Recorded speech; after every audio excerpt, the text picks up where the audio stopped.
муносибатҳои дипломатӣ байни ҷумҳурии тоҷикистон ва ҷумҳурии ӯзбекистон 22 октябри соли 1992 барқарор гардида, дар ҳар ду давлат сафоратхонаҳои якдигар фаъолият мекунанд. аммо бояд гуфт ки ин танҳо оғози расмии робитаҳо дар даврони истиқлоли ду кишвар буд.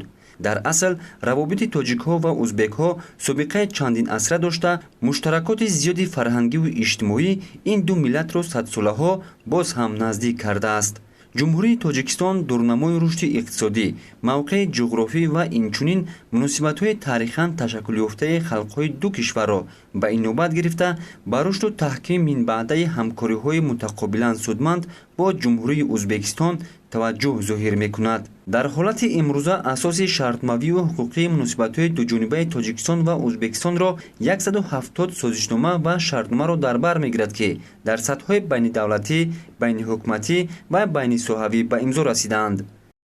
муносибатҳои тоҷикистону ӯзбекистон умуман ин ду кишвари дӯсту бародар мебошанд ва анъанаҳои монанд доранд. дар як ҳавзаи таърихии ягона ин ду кишвар рушд гирифтанд ва зиндагӣ доранд. мулоқоту вохӯрии пайвастаи дуҷониба, ки пайваста дар сатҳи олӣ баргузор мегардад, дар рушду густариши ҳамкориҳо миёни ду кишвар такони ҷиддӣ мебахшанд. баргузории ҷаласаҳои комиссияҳои байниҳукуматии тоҷикистону ӯзбекистон оид ба масъалаҳои ҳамкории тиҷорию иқтисодӣ ва масъалаҳои сарҳадӣ гувоҳи он аст, ки раванди муносибатҳои ҳар ду кишвар тамоюли густаришёбандаро ба худ касб менамояд. дар рафти ҷаласаҳо масъалаҳои мубрами ҳамкориҳои дуҷониба дар соҳаҳои электроэнергетика, хоҷагии об, саноат, кишоварзӣ, нақлиёту коммуникатсия ва инчунин ҷалби васеъи доираҳои соҳибкор ва саноати ду кишвар ба раванди тавсеаи муносибатҳои тиҷорию иқтисодӣ мавриди баррасӣ қарор гирифта, оид ба натиҷаҳои он санадҳои дахлдор ба тасвиб мерасанд. вохӯриҳо миёни ҳайатҳои тоҷикистону ӯзбекистон дар сатҳи байниҳукуматӣ ва байниидоравӣ аз соли 2010 пайваста гузаронида мешавад. коршиносону мутахассисони масоили сиёсӣ соли 2017-ро соли рушди ҳамкорӣ ва пойдории муносибатҳои дуҷониба ва бисёрҷонибаи тоҷикистону ӯзбекистон маънӣ дод мекунанд. зеро дар ин сол бо талошу дастгириҳои бесобиқаи роҳбарияти олии ду ҳамсоя кишвар, тоҷикистон ва ӯзбекистон марҳилаи нави ҳамкориҳо ба вуҷуд омаданд. таҳким ва густариши муносибатҳои тиҷоратӣ, иқтисодӣ ва илмиву техникӣ мақсади асосии роҳбарияти олии тоҷикистону ӯзбекистон ба шумор рафта, дар ин замина тадбирҳои саривақтӣ андешида мешавад. бо ин мақсад моҳи апрели соли 2017 дар шаҳри душанбе намоиши маҳсулоти истеҳсоли ҷумҳурии ӯзбекистон ташкил карда шуд, ки дар он зиёда аз 160 ширкати истеҳсолии ҷумҳурии ӯзбекистон иштирок карда молу маҳсулоти хешро муаррифӣ намуданд. моҳи октябри соли 2017 бошад намоишгоҳи маҳсулоти саноатии ҷумҳурии тоҷикистон дар ҷумҳурии ӯзбекистон баргузор гардид, ки дар он намояндагони ҳукумати ду кишвар ва доираҳои тиҷоративу иқтисодӣ иштирок намуданд. намоиши маҳсулоти саноатии тоҷикистон дар тошканд бо иқдому ташаббуси бевоситаи сарони ду давлат муҳтарам эмомалраҳмон ва шавкат мирзиёев баргузор гардида, ҳадаф аз он муаррифии молу маҳсулоти корхонаҳои истеҳсолии ҷумҳурии тоҷикистон, густариши равобити иқтисодиву тиҷоратӣ, ҷалби сармоя ва пайдо намудани шарикони ҳамкор маҳсуб меёфт. дар душанбе вақте ки ҳамин намоишгоҳи молҳои тиҷоратӣ саноатии ӯзбекистон дар тоҷикистон буд, қариб дар ҳаҷми 50 миллион доллар шартномаҳо шуд, ки оянда минбаъд инкишофу рушд меёбад. дар минтақаи озоди иқтисодии сухт ҳамкории ӯзбекистону тоҷикистон миёнашон созишномаи ҳамкорӣ пайдо шуд, яъне ки баста шуд, қариб 2 миллион доллар.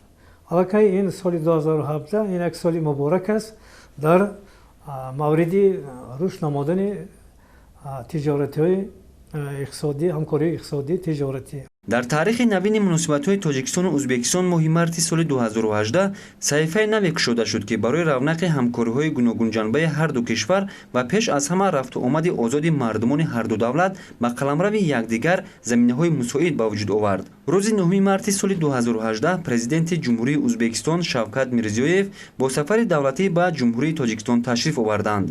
сафари президенти ҷумҳурии тоҷикистон ба ҷумҳурии ӯзбекистон 17 августи соли 2018 сурат гирифт, ки ҳамчунин заминаи мусоидро барои рушди муносибатҳо ба вуҷуд овард.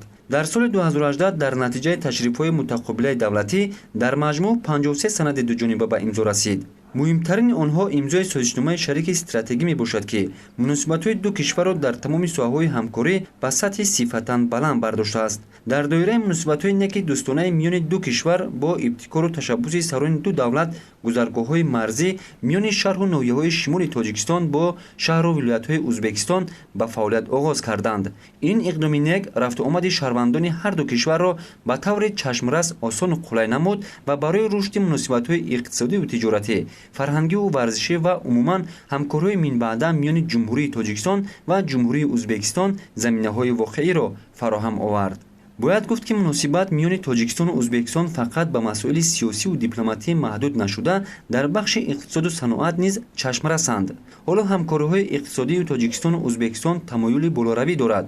агар ҳаҷми гардиши мол миёни ду давлат дар соли 2016 зиёда аз 69 миллион долларро ташкил дода бошад, ин рақам дар соли 2017 ба 126,4 миллион доллар баробар шуд, ки аз ин ба 57,1 миллион доллар ба содирот ва 69,3 миллион доллар ба воридот рост меояд. умуман давоми солҳои охир гардиши мол миёни ду кишвар қариб 3 баробар боло рафта, дар соли гузашта 500 миллион доллар зиёд гардид. дар ин ҳол ҳарду ҷониб талош доранд дар ояндаи наздик гардиши молро то 1 миллиард доллар расонанд.